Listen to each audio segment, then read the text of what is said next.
I recently recorded a Leela about Arati in Beloved Adida's company on Naitauba and told the story or Leela of when Adida entered, taken to heart spontaneously. And I have some photos just to illustrate his dousing of devotees with water at the time. Thought they would speak better than my own words.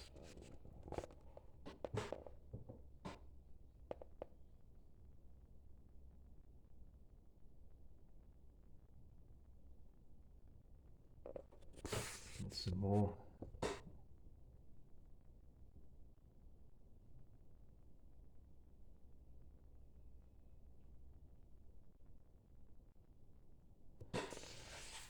And reflecting on this time, I recollected another similar moment around the same period of time.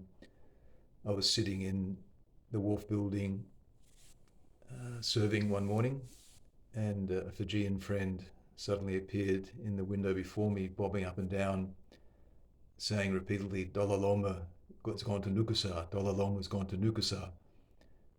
And I asked him, "So with someone?" He said, no, by himself. So I only had one thought and feeling in that moment, which was overriding, that Adida had walked to Nukasa by himself and someone needed to be there to attend him. So fortunately I had my bike with me at the wharf and started racing down the sandy track down to Nukasa.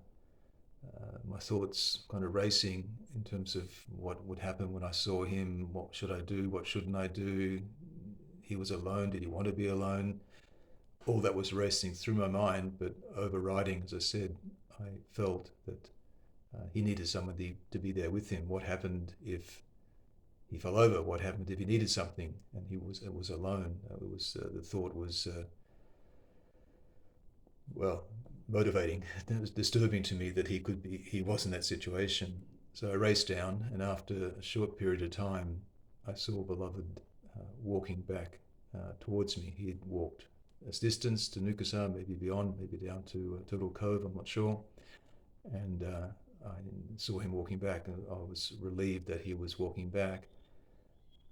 And I suspected that he intended to be alone, and so I kind of threw my bike down to the side of the road and fully prostrated in the grass, my hands very close to the road where he would walk by. I didn't really think about it, but I just sensed that that was what I should do, and waited for what seemed like an eternity to feel and hear him walk by. And then I waited a little while longer and just very carefully got up and looked up and saw that he was walking back towards the divine domain. And I just walked back behind him at quite a respectful distance until he got back into the divine domain.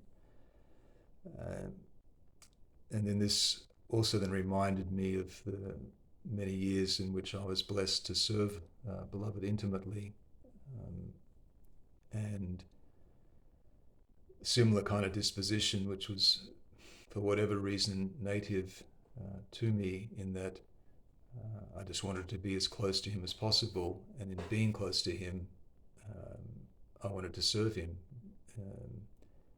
And I did that by being as attentive as possible moment to moment to his every word, his every gesture, his every movement, sensing what was going on, and either intuitively finding ways to serve him, or he would ask for something, and it could be as simple as, "I need a drink of water," or "Can you please turn off the light," or "Go get me this." And it was such a joy to be able to do this for him.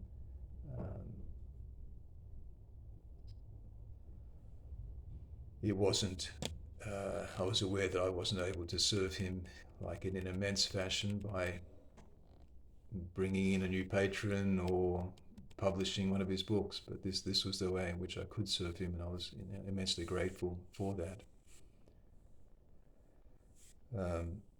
It also prompted me to feel what I often talk with, particularly with my devotee men friends, but also with other devotee friends, female friends, about the quality of life we all experienced, I experienced when Adida was bodily present for all those years, and the immense blessing that he brought to us all, his humour, his love, his undermining, his play. It was a divine magnet. It was completely inspiring, infused us all with his blessing. And I often, still mourn his no longer being bodily present, while at the same time feeling his presence and feeling the same state of liveliness, the same state of his love, his embrace, his infusement. But I also keenly feel the limit which I have evidenced in my response to him, and which we all have to varying degrees, certainly collectively, but then individually, without question. And I reflect against what my demonstration, what all of our demonstration is of love, of what he characterized cooperation and tolerance. He was divinely inclusive. If something went amiss, he would shout about it, he would address it, then he would find a way to move on. I don't claim to understand the way that he works. I only experienced it subjectively and intuitively. But he always found ways to move on, to include us all. And sadly, this is not the spirit that is evidenced broadly now.